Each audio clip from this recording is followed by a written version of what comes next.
Happy NBA Draft Eve, basketball fans. Harrison Graham here for Dallas Mavericks Today to bring you the latest Dallas Mavericks news and rumors leading up to tomorrow's NBA Draft. A lot of Jalen Brunson buzz out there right now, so we'll start there as a report from Jake Fischer last night. Mavs FFL tweeted this out last night. Jalen Brunson has told former and current teammates that his return to Dallas is essentially a done deal via Jake Fischer, who covers the NBA for Bleacher Report. So you've got that, and you start popping the champagne. You're like, woo, done deal. Brunson coming back to Dallas.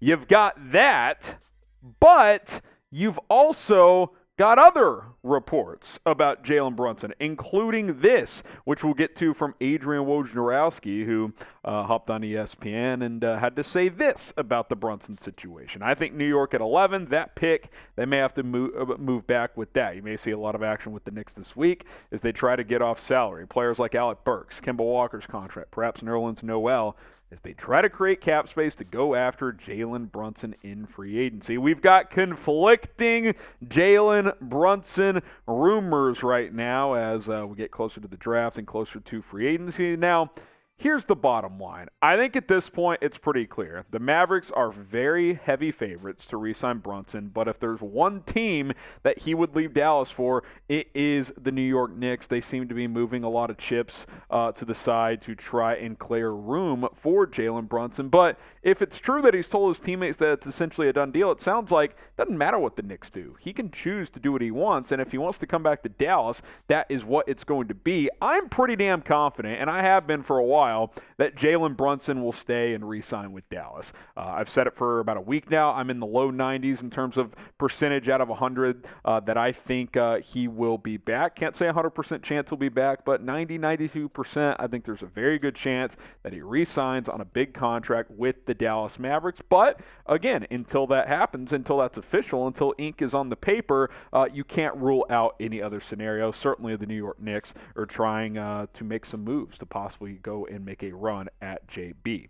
Now show some love to number 13. Type 13 in the comments if you want Jalen Brunson to stay in Dallas, re-sign with the Mavericks. I certainly do. I think a lot of you guys do as well. Get the 13s going down in the comments. You can type it more than once. Let's get Jalen Brunson back in Dallas. Speaking of the NBA draft, we got some NBA draft hats on sale, including for the Mavs, even though they currently do not have a draft pick. This is a sick hat, by the way. You should go pick one up. Chatsports.com/NBA draft hats. Maybe you got fans of or friends that are fans of other teams, all 30 NBA teams available at that link, or maybe you just like collecting hats, different NBA gear, and you want to buy a few different team hats right there. Chatsports.com/NBA draft hats. They're available for you guys to go pick up and shop today at that link. It's in the comments. It's in the description. Chatsports.com/NBA draft hats. Rep the Mavs or any other squad right now by picking up a draft hat for your favorite NBA team. Hopefully you're repping the Dallas Mavericks on today's show. So that link is in the comments and in the description of this video. Let's get to our next story here. Myles Turner, could he be coming to the Dallas Mavericks? Could that still happen following the Christian Wood trade? So Myles Turner was doing a bit of a Q&A and replied to Charles Omenihu, who's actually an NFL football player, also went to the University of Texas, as did Turner, and he said, quote, "Dallas is always home, brethren." Does that signal anything? Does he want to be a Dallas Maverick? Who knows? He's always been linked to the Mavs. We've talked about him a bunch on this show in the past. Myles Turner is a guy that I've always thought would fit well in Dallas because he's an athletic big that can block shots, can stretch out to the three-point line, and can play on both ends with good energy. Now, last year had some injuries, missed 40 of 82 games, only played in 42, but averaged 13 and 7, almost 3 blocks per game, but over 50% from the floor, was very efficient. Now, I will concede and acknowledge and just say that this seems unlikely after the Christian Wood trade. Seems like that's kind of the big move the Mavericks are going to make at that center position, but I would not completely rule out pursuing another big. I mean, Turner is also on an expiring deal, so maybe you bring him, both him and Christian Wood. You stagger a little bit. Wood can play some 4 at times as well, and then maybe long-term you keep one of those guys after this upcoming season. I'll say this. You look at the bigs you currently have, Dwight Powell, Maxi Kleber, Dallas Mavericks, and then, of course, the latest addition of Christian Wood, who can play the 4 or the 5. I still look at that and say, yeah, you could use another big. You probably could need one more big if you are Dallas. I think you do need another big. I don't think you've completely resolved that for you. Christian Wood's going to go a long way. That's going to help a lot, but it'd be pretty fun to get Myles Turner in here too. Now, I think you'd have to get creative in terms of lineups and staggering minutes. Sure, they could start together. I don't know if you'd always want to play them, 30 minutes together. I think you'd want to mix and match. But, hey, there's been trade rumors connected to the Pacers around Myles Turner, also Malcolm Brogdon, as well as Indiana could be hitting the reset button. Maybe Rick Carlisle, old pal of the Mavs, can do them a favor. Now, name a big man that the Mavs should go get this offseason on top of Christian Wood. Let me know if you think it's a Myles Turner, if you think it's someone else in the draft, if you want to trade into the draft or something like that, or another free agent. Let me know down in the comments. Name a big man that you would like to see the Mavs go out and get this offseason.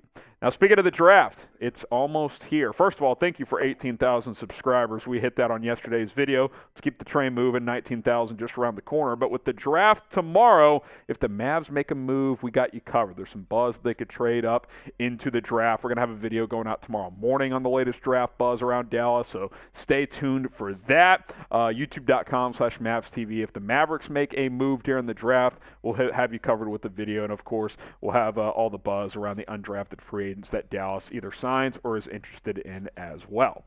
All right, one more story here, then we'll wrap things up here on Dallas Mavericks Today.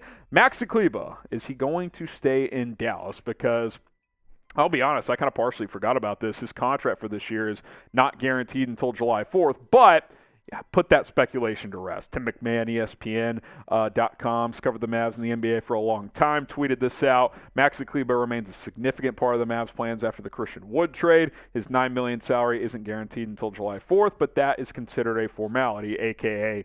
once July 4th comes, that'll be guaranteed for him, and he'll be a part of this team this upcoming year. And look, Kleber played well in the playoffs. He really did. 43.5% from three-point range, defended really well, did a lot of things. The problem is the Mavs asked him to be a 30, 32-minute per game guy, and that's too much for what Maxi Kleber really should be giving a team. They asked him to do way too much in the NBA playoffs, and that's unfortunate because Dwight Powell didn't give you much. I do wonder if Dwight Powell is a guy that could not be a part of their plans. McMahon says Kleber is, maybe Powell isn't, and that's why maybe Dallas could go look at a guy like Myles Turner. But I still believe that at 15, 18, 20 minutes a game, Maxi Kleber can be an asset for you, a guy that can come off the bench, defend multiple positions, knock down some threes. In that 15 to 20-minute range, he can be an asset for the Dallas Mavericks. So we'll see what his future looks like, but it does appear that he will be remaining with the team.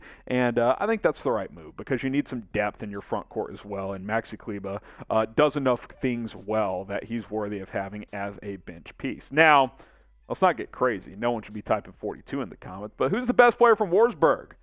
It's 41. It's Dirk. Just get the 41s going in the comments. They're from the same town in Germany, but we know who the GOAT is. That's number 41, Dirk Nowitzki. All right, that's going to do it for today's show. Remember, in the month of June, it's all about likes here at Chat Sports. So like this video if you love the Mavs and are excited about the offseason. Hit that thumbs up icon. Draft tomorrow. We'll have another video go out in the morning and then probably some kind of video after or during the draft if the Mavs make a move. So stay tuned for that. Lots more to come here on this channel, youtube.com/MavsTV. Let's keep the momentum going and let's continue to build this community. I'm Harrison Graham. We'll see you soon here on Mavericks Today.